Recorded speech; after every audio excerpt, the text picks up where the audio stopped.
투박하지만 정직하다. 비평을 비평하는 남자 서영석. 그가 바라본 세상. 사설과 칼럼을 통해 오늘을 짚어본다. 서영석의 라디오 비평.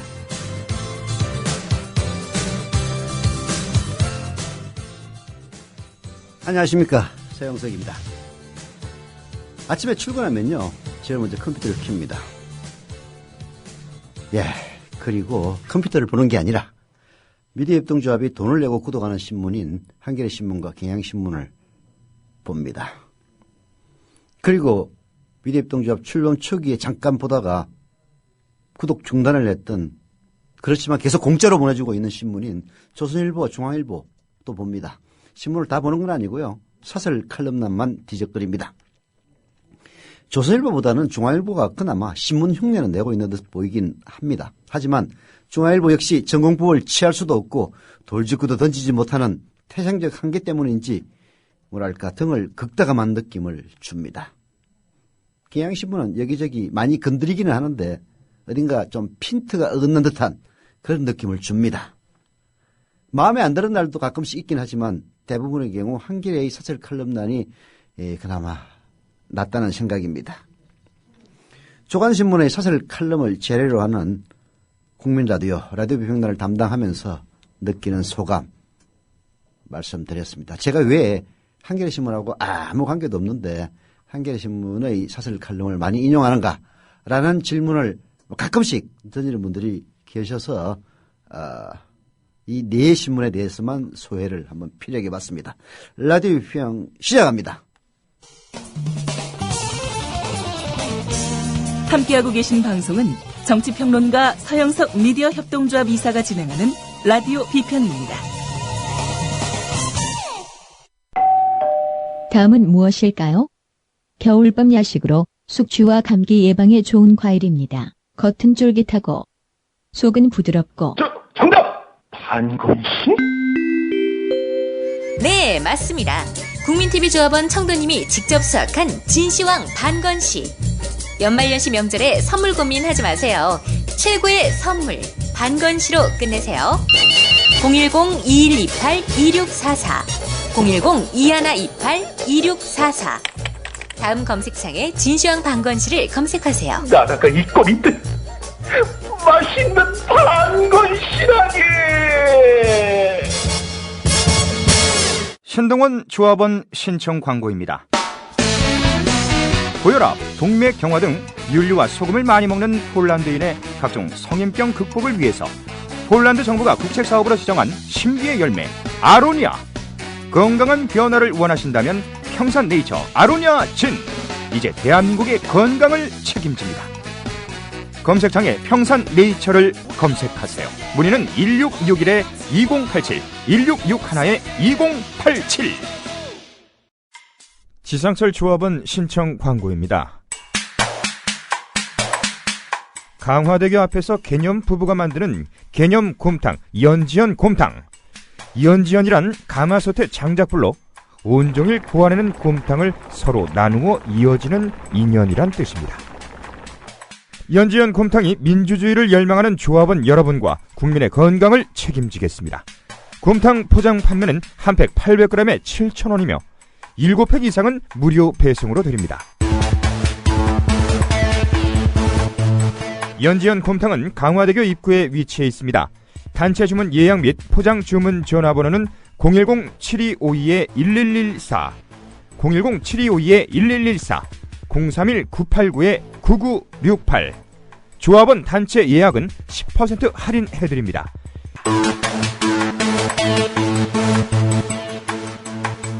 포장 판매 금액의 10%는 국민TV 후원금으로 쓰입니다.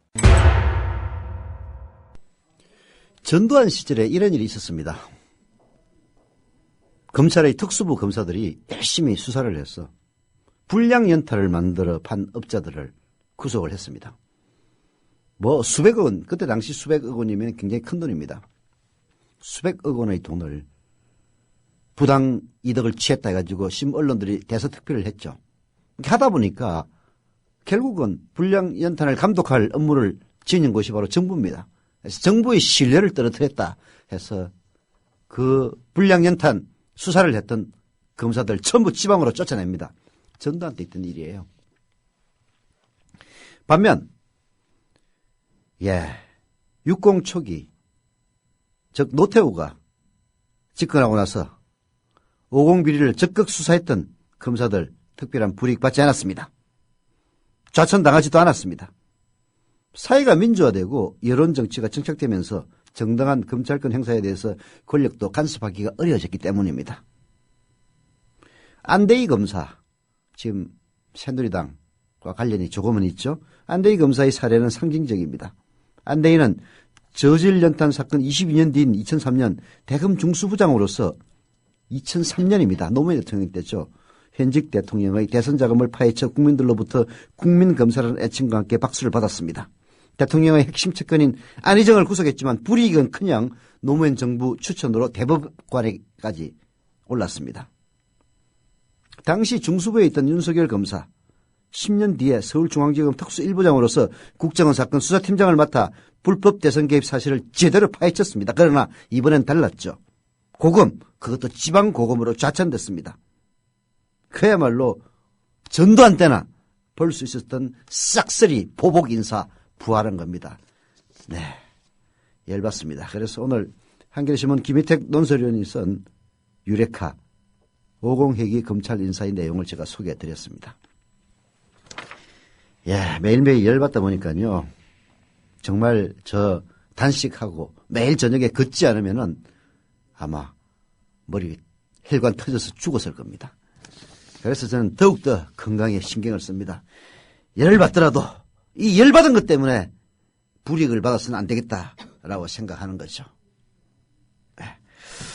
오늘도 한겨레신문에서 많은 소재를 골랐는데요. 오늘 경제와 관련된 그러나 결코 경제만이라고 얘기할 수 없는 백기철 논설위원의 경제민주화 오바마의 경우 소개해드립니다. 버락 오바마 미국 대통령이 임기 3년을 남겨두고 미국판 경제민주화에 몰두하고 있다. 지난해 12월 4일 미국 진보센터 10주년 행사에서 한 그의 연설은 인상적이다. 그의 불평등 연설은 신자유주의의 천병이었던 미국 대통령 연설이 맞나 하는 생각이 들 정도다. 네, 오바마의 연설 50분을 모두 불평등 문제에 할애했습니다. 오바마는 미국의 현실에서부터 연설을 출발합니다. 1979년 이후 미국 생산성은 90% 향상됐지만 가계소득은 8% 느는데 그쳤습니다. 상위 10%의 소득은 전체 3분의 1에서 절반으로 늘었습니다. 최고 경영자 연봉은 노동자의 20배 내지 30배 수준에서 무려 300배에 가까운 273배에 이르렀습니다. 이런 불평등 수준은요, 미국의 불평등 수준은 자메이카나 아르헨티나에 근접한 것이라고 오바마는 토로합니다. 오바마는 불평등 심화가 무엇보다 경제에 해롭다고 했다. 불평등이 심해질수록 성장은 둔화하고 경기 침체는 잦다. 성장과 불평등 해소가 상충한다는 통념은 잘못된 것이다. 중산층이 두터워질 때 미국 경제는 가장 잘 성장했다. 네. 얘기할 필요도 없는 거죠. 아무리 뭘 만들어내면 뭐합니까? 그 만들어낸 것을 소비해 줄 사람이 필요한 겁니다. 중산층이 붕괴한 나라. 그렇게 해서 대다수의 가난한 자와 극소수의 부유한 자로 이뤄진 나라는 아무리 몸부림을 쳐도 그 사회는 성장할 수가 없는 겁니다. 중세 봉건사의 귀족들과 나머지 99.9%의 서민 노예로 이뤄졌던 그 사회 왜 붕괴했겠습니까? 불평등 해소 방안으로 오바마는 일단 성장을 강조한다. 경제적 파이가 줄면 불평등 해소가 어렵다고 말한다. 하지만 뒤이어 성장을 위한 성장에 그치지 않도록 다양한 정책을 제시한다. 계층 상승 기회를 확대하기 위한 교육, 건강보험과 장기 실업보험 등 국민이 빈곤의 나락으로 떨어지지 않도록 하는 각종 복지제도의 확충이 그것이다.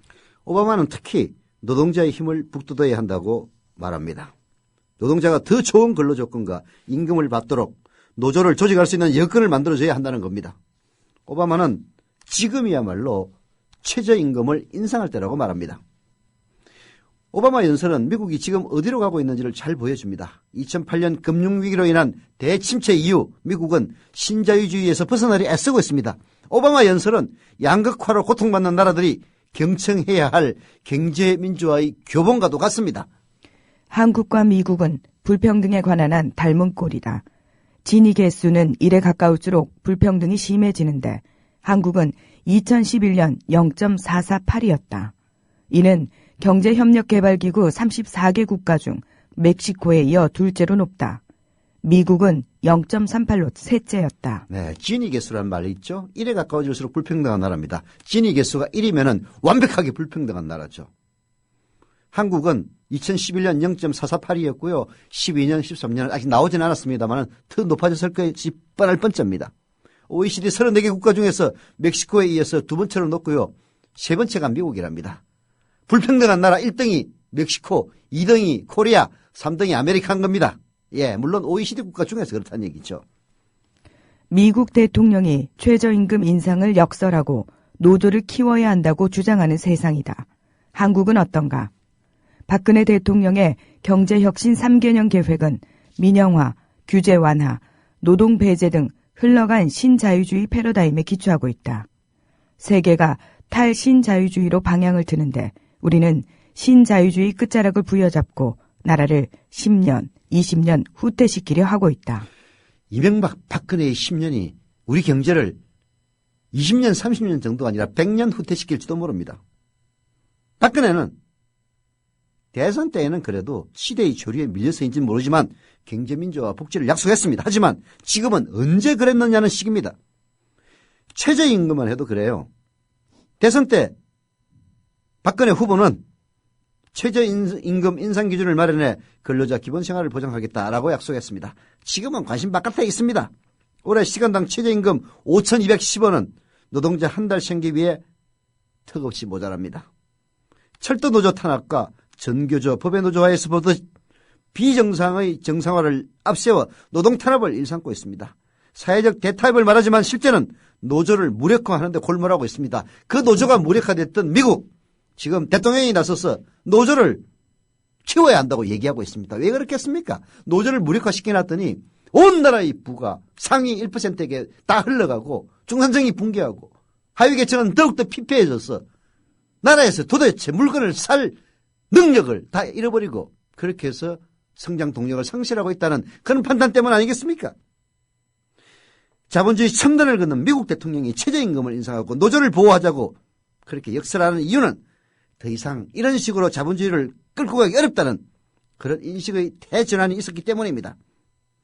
레이건 이후 30년 동안 계속된 빈익빈 부익부의 미국 경제에 대한 뼈저린 반성이 있었기 때문입니다. 미국이 저렇게 망가진 것은 신자유주의를 내세워서 집권했던 레이건 때부터입니다. 레이건이 뭐 한지 아세요? 이명박이 한 거하고 똑같은 일을 했어요. 부자 감세하고 법인세 인하했습니다. 우리는 언제까지 반성 없이 한물간 신자유주의를 고집할 겁니까? 박근혜에게 오바마의 50분짜리 연설문을 일독하기를 권합니다. 아니 뭐 박근혜에게 권해가지고 되겠습니까? 박근혜의 그 대가리라고 자부하는 주변의 내시들에게 권합니다. 세계는 어디로 가고 있는지 나라가 어디로 가야 할지 곰곰이 생각해 보길 바랍니다. 부당하게 탈취한 권력일지언정 일단 권력을 잡고 나라를 끌고 가고 있으니까 하는 이야기입니다. 더불어 행복한 세상 너와 나의 꿈이 눈앞에 국민 TV. 네, 조합원으로 가입해 주신 그린데이님 감사드립니다. 지금 뭐 라디오 방송이 이런저런 실수도 많고 네 그렇습니다. 아니 뭐 그렇다고 해서 방송이 아직 못 들을 정도는 아니다라고 아마 청취자 여러분들도 아시고는 계실 것 같은데요. 아시겠지만 지금 4월 1일 TV 개국을 위해서 모든 미디어 협동조합이 갖고 있는 인력과 자원을 쏟아붓고 있습니다. 지금 합정동 구청 4억은 공사 중에 있습니다. 네. 그리고 뽑아놓은 인력들은 교육을 받고 있죠. 그러다 보니까 라디오는 김용민 국장을 비롯해서 딱 4명의 인원으로 운영이 됩니다. 네, 그래서 그러다 보니까 이런저런 실수들도 많이 나오는데요. 4월 1일까지 불가피하게 일어나는 일이라고 이해해 주셨으면 합니다. 물론 불가피하다고 해서 우리가 고치려는 노력 안 하는 건 아닙니다. 여러 가지 방안들이 논의되고 있습니다. 어쩌면은 3월 한 달 방송 안 할 수도 있습니다. 아니 뭐 확정된 건 아니니까 놀라지 마십시오. 여하튼 특단의 조치에 이르기까지 방송의 질을 높이기 위한 우리들의 노력은 끝나지 않을 겁니다. 제가 국민 라디오를 위해서 가장 좋은 채찍은 조합원 가입이라고 말씀드리는 이유도 조합원들이 많이 늘어나고, 그래서 4월 1일 이후에는 구독료 성격의 조합비를 받을 수 있을 때 비로소 모든 것들이 해결될 수 있기 때문입니다. 지금 4명이서 이렇게 좋은 방송 만듭니다. 8명이 만든다면 훨씬 더 좋은 환경에서 더 좋은 질의 라디오 만들 수 있을 겁니다. 이 모든 것은 4월 1일 이후로 미루고 그때까지 조합원 가입으로 성원해 주시기를 부탁을 드립니다. 물론 라디오만 얘기하는 건 아니죠. TV 뉴스, 전혀 다른 기존의 지상파와 다른 TV 뉴스 선보일 겁니다. 조합원 가입으로 힘을 주시기를 부탁을 드립니다. 네, 경제 문제 하나 더 이야기를 하죠. 한겨레신문 세상 읽기 무엇이 문제인가, 경제평론가 이현재님의 글입니다. 경제학자 존 메이너드 케인스는 1930년 우리 후손들의 경제적 가능성이라는 책에서 100년 뒤인 2030년의 삶을 그려낸다. 그는 100년이 지나고 나면 인류는 이미 생계를 위한 노동이 거의 필요 없을 정도로 생산성이 높고 자본이 축적된 상태일 것으로 봤다. 주당 평균 15시간만 일하면 충분히 살아갈 수 있다. 먹고 사는 일보다 여가 시간을 어떻게 쓸 것인지의 문제를 푸는 일이 훨씬 더 중요해지며 문학과 예술의 문제가 경제 문제보다 앞선다. 인류는 마침내 지혜로움과 유쾌함과 풍족함을 달성한다. 여기에 나오는 존 메이너드 케인스, 바로 케인스 학파의 그 케인스입니다. 예, 경제학의 아버지라고도 불리우죠. 그 사람이 1930년에서 낸 100년 뒤 후손들의 경제적 가능성이라는 책은 그야말로 엉터리입니다. 엉터리. 지금 평균 15시간만 일하면 충분히 살아갈 수 있습니까? 예, 먹고 사는 일보다 여가 시간을 어떻게 쓸 것인지 문제를 푸는 일이 훨씬 더 중요해지고 있습니까? 인류는 마침내 지혜로움과 유쾌함과 풍족함을 달성하고 있습니까? 지금 캄보디아에는 월 80달러의 임금, 8만 원의 임금을 2배인 160달러, 16만 원으로 올려달라고 시위를 하다가 그것도 한국 공장 앞에서 총에 맞아서 5명이나 죽습니다. 이게 지금 세계 지구촌의 현실입니다.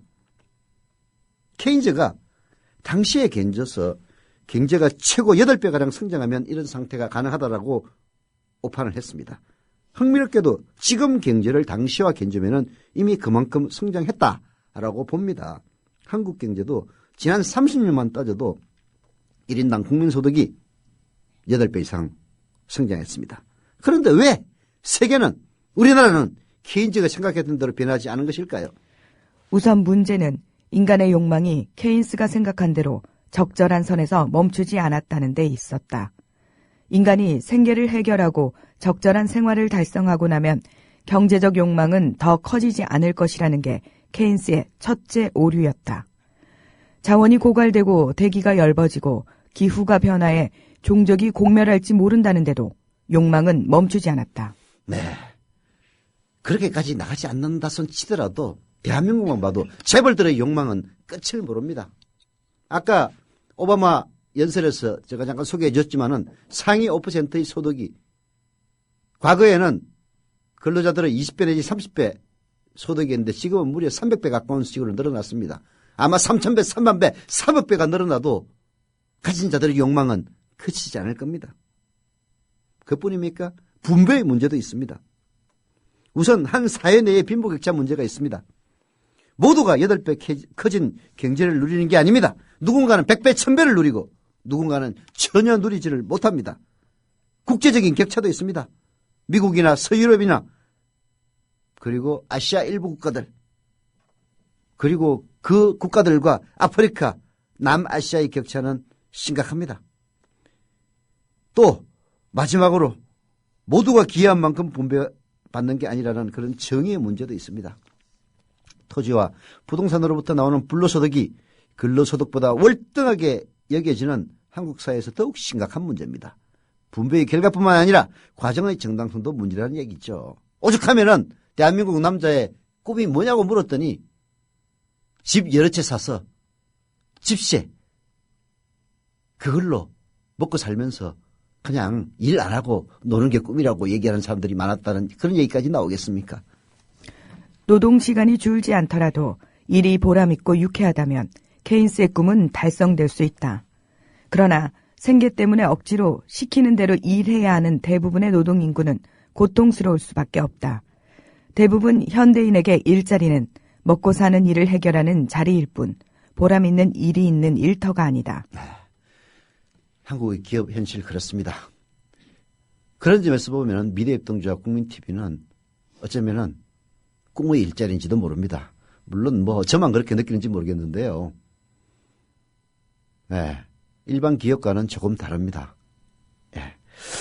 그래서 협동조합이 우리의 미래다라는 이야기가 나오는지도 모르죠. 협동조합은 나쁘게 얘기하면 주인이었기 때문에 무책임하게 보일 수도 있지만은 좋게 얘기하면 주인이었기 때문에 모두가 주인이라는 생각으로 최소한 벌어 먹고 살기 위해서 급여를 받는 직장이 아니라 뭔가 보람된 일을 하기 위한 장소다. 이런 식으로 끌고 나가기 위해서 노력을 하고 있습니다.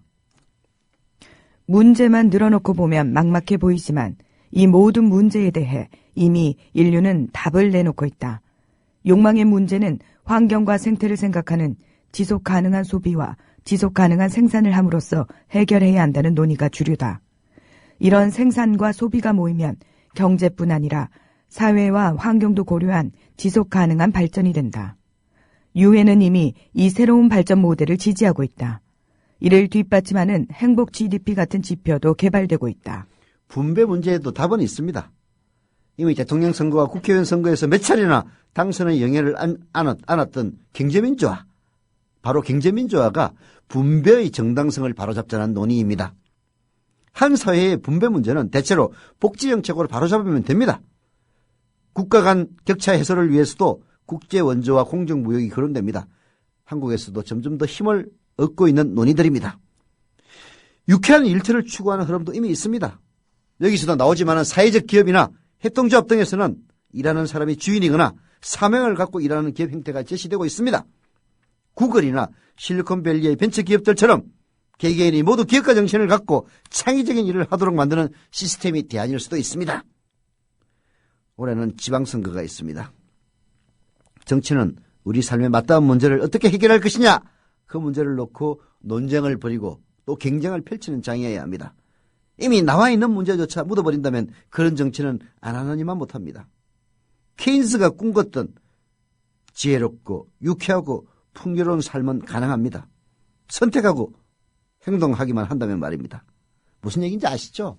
경제민주화, 이거 약속 어긴 정권 지지하면은 모두가 다 피폐해지는 겁니다. 예. 더불어 행복한 세상. 너와 나의 꿈이 눈앞에. 국민TV.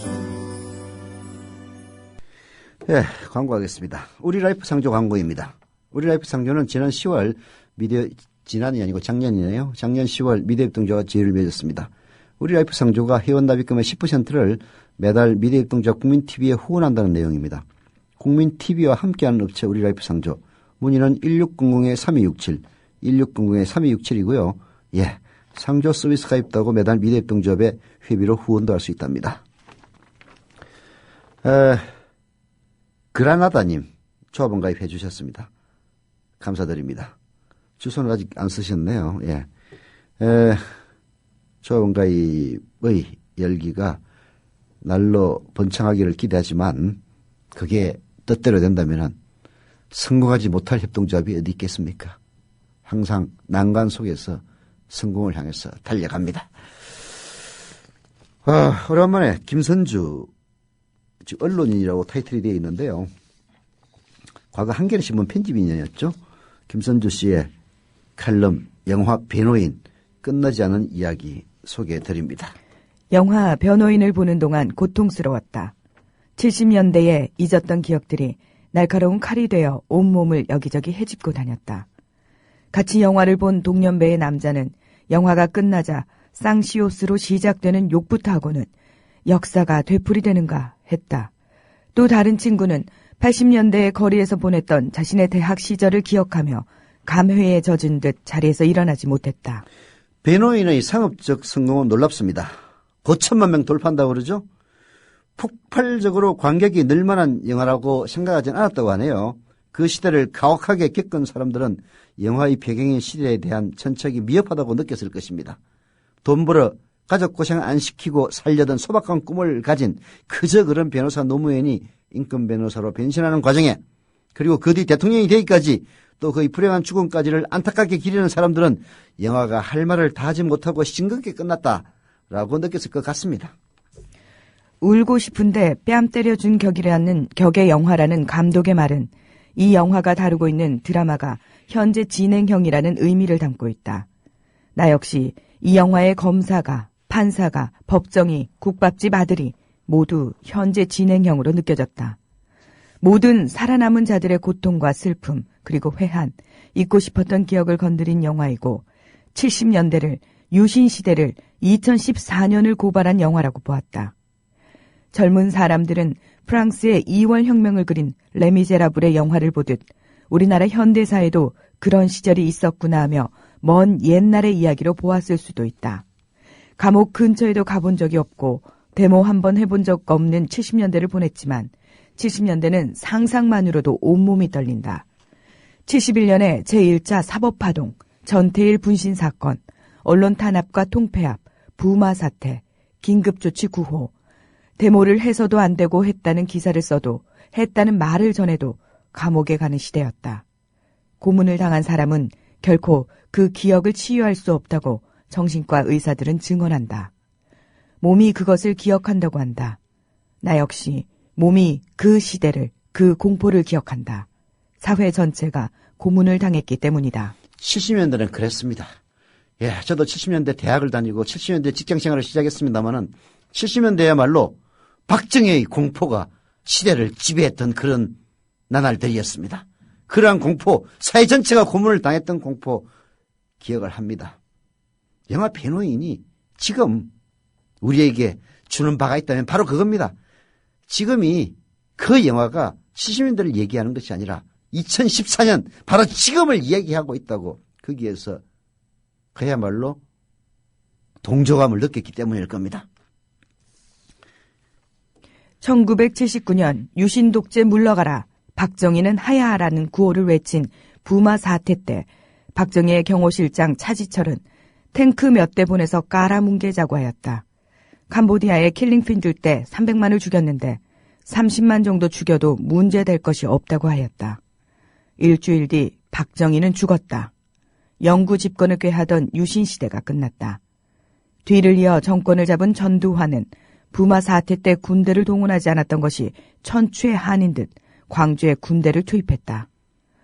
1987년에 박종철 고문 사건, 탁 친이 억하고 죽었다는 변호인에 나오는 차경감 같은 인물이 실제로 그렇게 했던 시대였다. 고문으로 죽은 것이 밝혀진 다음 60 항쟁이 일어나고 6.29가 일어난 것이다. 그리고 긴 군사 독재의 시대가 지났다. 이것이 영화의 배경이고 영화의 진실이다. 그렇게 6월 29일 속이고서는 87년으로 민주화가 이루어졌습니다. 그리고 이제 25년이 흐르고 있죠. 26년, 27년째입니다. 이명박이 집권하고 나서 그 시대로 회귀하기 시작해서 박근혜가 집권하면서 완벽하게 전두환, 박정희의 시대로 돌아가고 있습니다. 영화 변호인이 왜 우리에게 공감을 불러일으켰겠습니까? 70년대 이야기였다면 그냥 웃고 지나가는 이야기였을지도 모릅니다.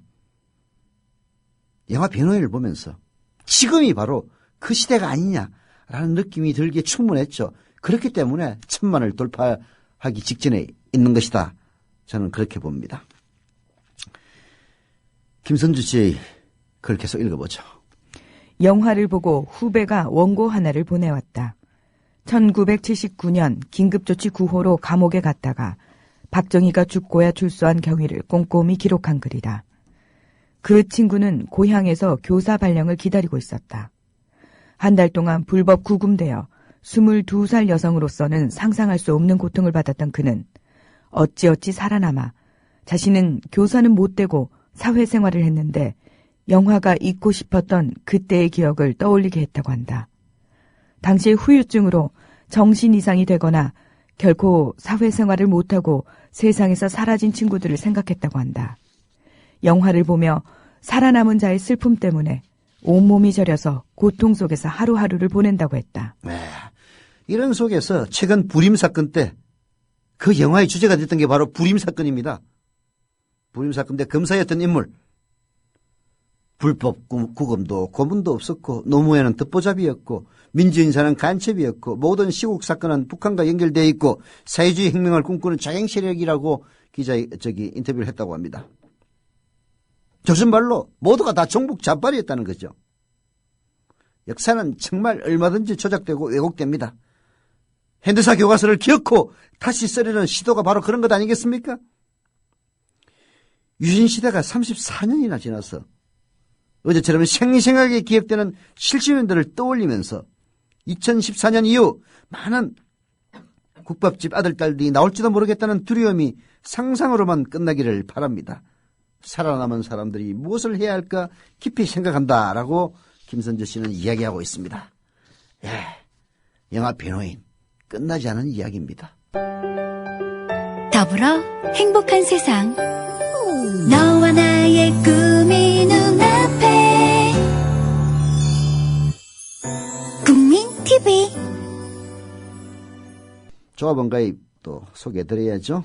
강원 원주시 흥읍면 흥읍리의 그산마루님, 전남 춘천시 조례동의 메로치님, 메루치가 아니고 메로치입니까? 그리고 유롱님, 조합원가입 감사드립니다. 그리고 그 사이에 또 충남 공주시 의당면 청룡리의 도사투님, 조합원가입 하셨습니다. 감사드립니다. 마지막으로 선택한 사설은 한겨레 사설입니다. 지방선거를 겨냥한 황우여의 쏙 보이는 회견입니다. 황우여 새누리당 대표가 14일 신년 기자회견을 통해 지방 파산제 도입, 지방자치제도 변경, 출판 기념의 정치자금법 적용 등의 각종 구상과 제안을 내놓았다. 황 대표의 회견은 전반적으로 지방선거를 겨냥한 내용이 주를 이뤘다. 반면에 집권 여당 대표로서의 국정운영의 새로운 비전을 엿볼 수는 없었다. 청와대에 할 말을 하는 여당이 아니라 대통령의 뜻을 충실히 따르는 자세를 다시 확인할 수 있었을 뿐이다. 국가기관의 대선 개입을 수사할 특별검사제 도입 등 쟁점 현안에 대해서도 아무런 말도 하지 않고 넘어갔다. 그야말로 박근혜의 아바타, 박근혜의 홍위병이었습니다. 황 의원은 회견에서 대통령인 박근혜 씨의 대선 공약인 기초지방선거 정당공천 폐지 대신 개방형 예비경선 입법화를 제안하고 나섰습니다. 당원뿐만 아니라 일반인도 당내 경선 투표에 참여하는 오픈 프라이머리를 대통령 선거나 국회의원 선거도 아닌 기초의원 선거에 적용하자는 발상부터가 우습습니다. 대통령 선거에도 오픈 프라이머리 신청하는 사람 숫자가 몇만 명, 몇십만 명 수준인데 기초의원 뽑는 데다 오픈 프라이머리를 하면은 도대체 누가 거기 신청하겠습니까? 결국은 그놈인 놈들이 모여가지고 지들끼리 할 게 뻔합니다. 이거를 아이디어라고 내놓는 황후의 지능지수가 의심스럽습니다. 게다가 대선 공약 폐기를 공식 선언하면서 국민에게 어떤 설명이나 사과도 하지 않고 넘어간 것은 묵과하기 힘듭니다. 황 의원가 정당 공천 폐지 반대 이유로 내건 헌법 위배 주장 자체도 이루는 여지가 많지만은 그렇다면 대선 때는 박근혜가 왜 헌법에 어긋나는 공약을 했는지 그것부터 설명해 오는 것 아닙니까? 황 대표가 특별광역시 구의회 폐지, 교육감 임명제, 지방선거 소선거구제 도입을 제의한 것도 뜬금없어 보인다. 가장 시급한 현안인 기초선거 공천 폐지 문제도 매듭짓지 못한 채 지방자치제도를 전면적으로 손보겠다는 것은 현실성이 없는 초점 흐리기용 제안일 뿐이다. 특히 지방선거 예비 후보자 등록이 채 한 달도 남지 않은 상황에서 교육감 선거 제도를 변경하려는 것은 교육계에 큰 혼란만 초래할 가능성이 크다. 기초선거 소선거구제 도입 역시 거대 정당의 독점 체제를 더욱 강화할 것이라는 분석이 나온다. 황호여가 당내에 지역공약 실천특별위원회를 설치하겠다고 밝힌 것 역시 정말 웃기는 일입니다.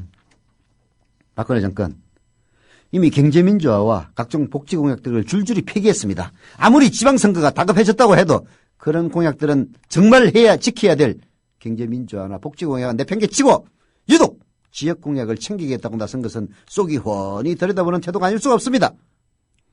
황호여의 새누리당이 민주당과 안철수 신당 간의 야권 연대를 경계하며 선거는 각 정당이 독자적으로 치러야 한다고 말하고 나선 것도 적절치 않습니다.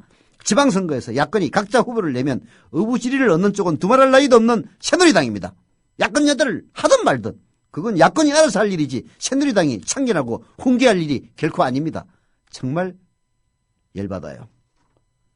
황호여 기자회견이 무엇보다 실망스러운 이유는 박근혜 정부의 불통과 오만함에 대해 집권여당 대표로서 어떤 반성과 성찰의 자세도 보여주지 않았다는 점입니다. 황호여가 말한 대로 새누리당이 대통령 정부와 국민사회의 거리를 최대한 좁히려면 대통령의 잘못을 용기 있게 지적하고 바로잡는 노력을 해야 합니다. 라디오 비평 여기서 마칩니다.